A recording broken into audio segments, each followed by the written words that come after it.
बहुत पहले की बात है। रामपुर नाम का एक छोटा सा गांव था। उस गांव का मुखिया दुर्जन सिंह था और उसकी एक बेटी थी नेहा। देखिए पिताजी, अभी मैं आपको बोल दे रही हूँ, अभी मैं शादी नहीं करूँगी। मेरी उम्र ही अभी क्या हुई है। अरे बेटा, एक न एक रोज सबको शादी करनी होती है। चलो अभी रहने देता हूँ, लेकिन अगले साल तुम्हारी एक भी नहीं सुनूंगा। हाँ हाँ, अगला साल का अगले साल देखूंगी मैं। इतना कहकर नेहा वहां से चली गई।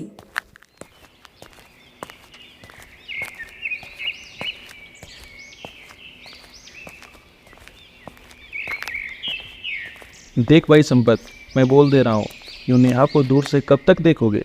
नेहा को पसंद करते हो तो उसको बता दो। नहीं नहीं भाई, ये मुझसे ना होगा। इतनी हिम्मत मुझ में कहाँ।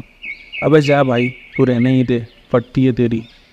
छोड़ो न कप्ता, चल जंगल चलते हैं, शाम से पहले वापस भी आना है। कप्ता और संपत जंगल की ओर चल देता है, लेकिन उन्हें नहीं पता होता है उनकी सारी बातें दैत्य राक्षस सुन रहा है और दैत्य राक्षस कप्ता और संपत के पीछे पीछे जंगल की ओर चल देता है। मुझे मालूम है इस जंगल में एक राक्षस रहता है। हाँ यार, कुछ दिनों से ये भी बात चल रही है। आजकल गांव में जितने भी लोग मर रहे हैं, ये दैत्य राक्षस ही मार रहा है। अच्छा, तो गांव वालों को मेरे बारे में पता चल गया। अब तो और मजा आएगा। अगले दिन दैत्य राक्षस एक बूढ़े आदमी का भेष बदलकर गांव आता है। आओ चाचा, बहुत थके हुए लग रहे हो, चाय पीते जाओ। मेरी थकान तो खून पीने से जाती है। क्या कहा चाचा जी, मैंने सुना नहीं, वो मैं थोड़ा ऊंचा सुनता हूँ। नहीं, कुछ चाय लाओ तुम। चाय वाला जैसे ही चाय लेकर आता है, दैत्य राक्षस अपने असली रूप में आ जाता है और चाय वाले पर हमला कर देता है। थोड़ी देर बाद वहां गांव वाले जमा हो जाते हैं। तभी दुर्जन सिंह भी वहां आता है। ये खूनी राक्षस का क्या करूं, कुछ समझ नहीं आ रहा। एक एक करके गांव के सारे लोगों का खून पीते जा रहा है।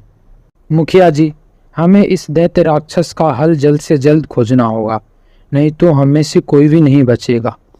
बात तो सही है, लेकिन कर भी क्या सकते हैं। आप सभी उपाय बताओ।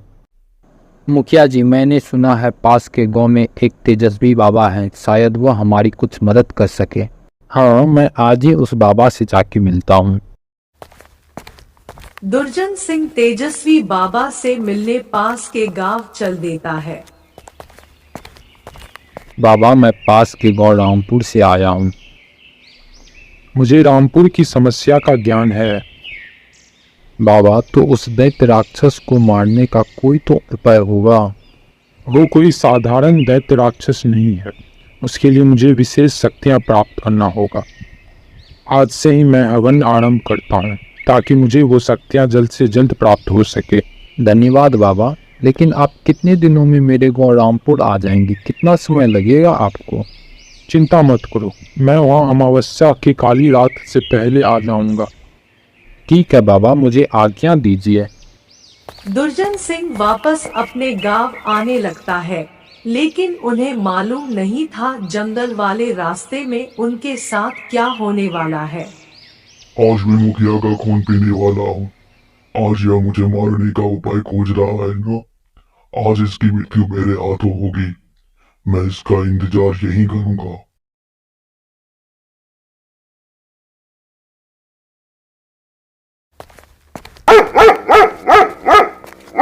जाओ भाई, अभी मेरे पास तुम्हें खाने को देने के लिए कुछ भी नहीं है।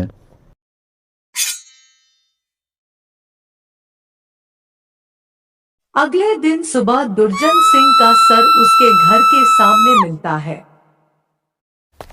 पिताजी, यह क्या हो गया? आपके बिना मैं कैसे रहूंगी?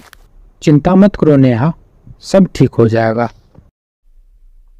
यह जरूर उस दैत्य राक्षस का काम है, उसका कुछ करना ही पड़ेगा। यह दैत्य राक्षस ने मेरे पिता को मारा है, अब उसे भी मरना होगा।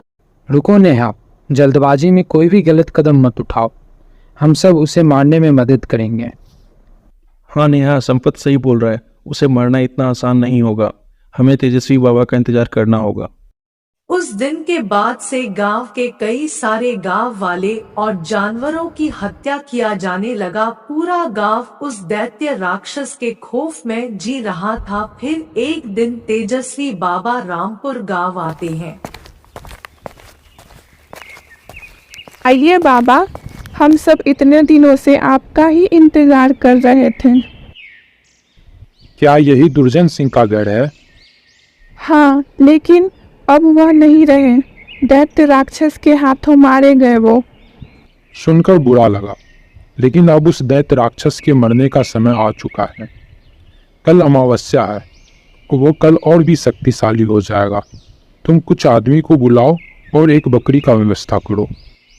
ठीक है बाबा, मैं कुछ लोगों को बुलाती हूँ।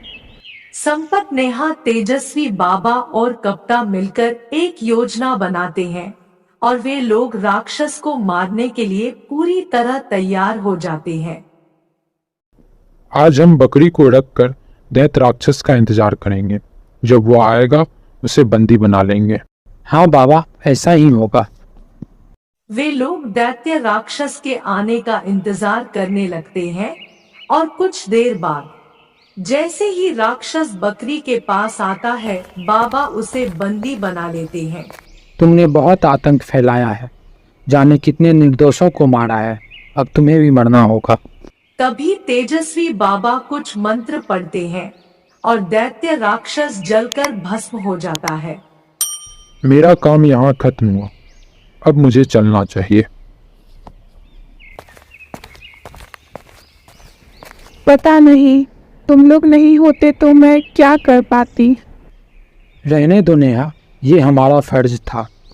हाँ हाँ, अब चलो, गाँव वाले को भी तो बताना है। दोस्तों, ये वीडियो अगर आपको अच्छा लगा तो वीडियो को लाइक करें, चैनल को सब्सक्राइब करें ताकि ऐसी वीडियो आप तक पहुंचते रहें।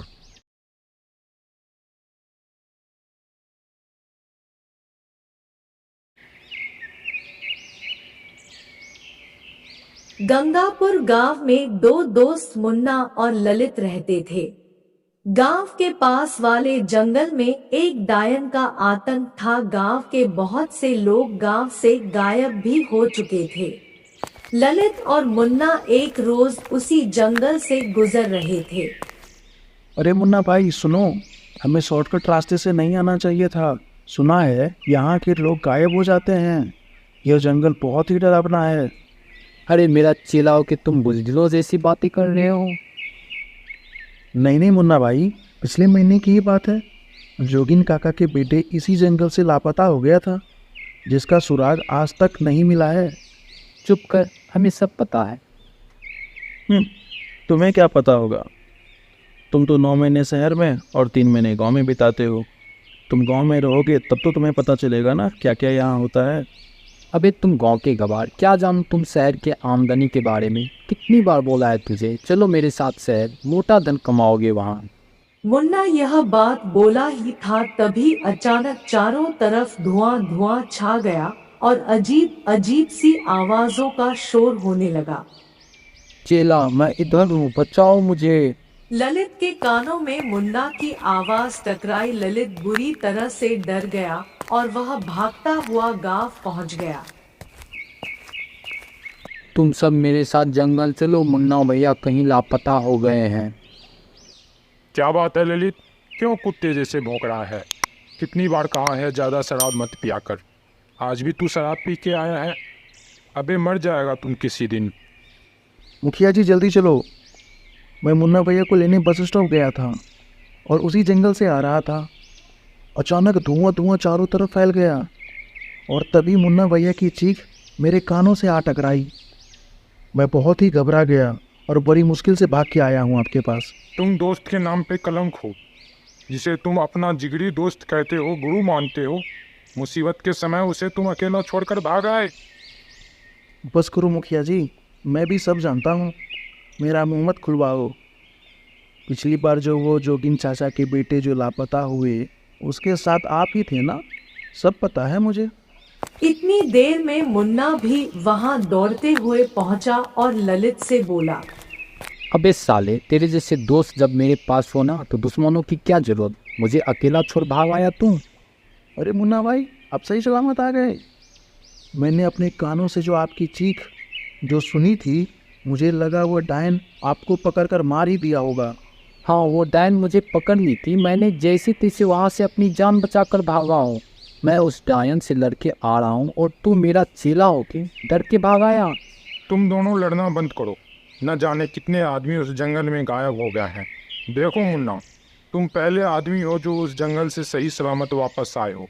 तुम ही उस डायन से गांव वाले को छुटकारा दिला सकते हो। मेरा दिमाग खराब हो गया है क्या? एक बार बच के वापस आ गया तो क्या मैं फिर जाऊँ? कोई और बकरा खोज लो। इतना कह के मुन्ना वहां से चला गया।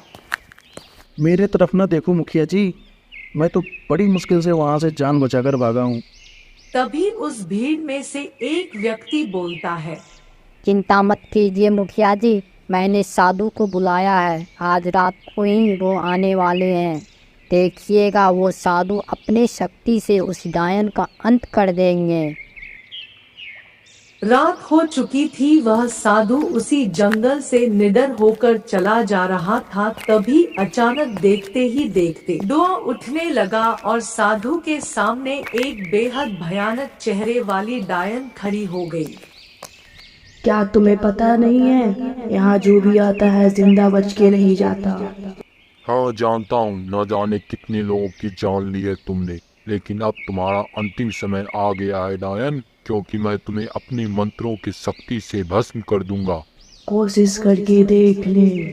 इतना बोलकर साधु मंत्र पढ़कर उसके ऊपर थूकने लगा, लेकिन साधु के मंत्रों का असर उस पर हुआ ही नहीं। कैसे हो सकता है? मेरे मंत्रों का असर वो ही नहीं रहा।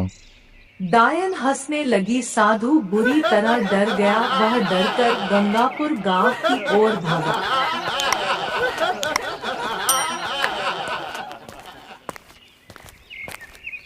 कहीं तुम वही साधु तो नहीं जो हमें डायन से मुक्ति दिलाने आए थे? हाँ, मैं वही साधु हूँ।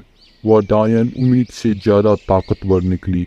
मेरे मंत्रों का उस पर कोई असर नहीं हुआ। तभी भीड़ से एक व्यक्ति बोलता है, तुम लोग सबके सब पगला गए हो का? हाँ, तुम लोग का दिमाग सठिया गया है। आज रात मैं उस डायन को मार दूंगा।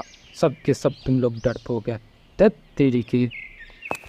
देखना मुखिया जी, मैं बोल दे रहा हूँ, आज रात यह पागल का अंतिम रात है। यह मरेगा वहाँ जा कर के। सही बोल रहा है, मरेगा तू साले आज। अरे छोड़ो वो सब।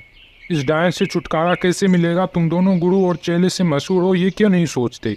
इसका हल क्यों नहीं खोजते? क्योंकि हम साधु या तांत्रिक नहीं हैं मुखिया जी। जब साधु खुद जान बचाकर भाग आया है तो भला हम क्या कर सकते हैं? मैं तो कह रहा हूँ मुखिया जी, सब कुछ भगवान के भरोसे छोड़ दो। बस वही हम सबको इस मुसीबत से बचा सकते हैं। कुछ दिनों में ही उस डायन का आतंक इतना बढ़ गया कि गंगापुर के लोग गांव छोड़कर बाहर जाने लगे। एक रात की बात है, वह व्यक्ति उसी जंगल से जा रहा था। तभी अचानक धुआं उठा और वही डायन उस व्यक्ति के सामने प्रकट हो गई।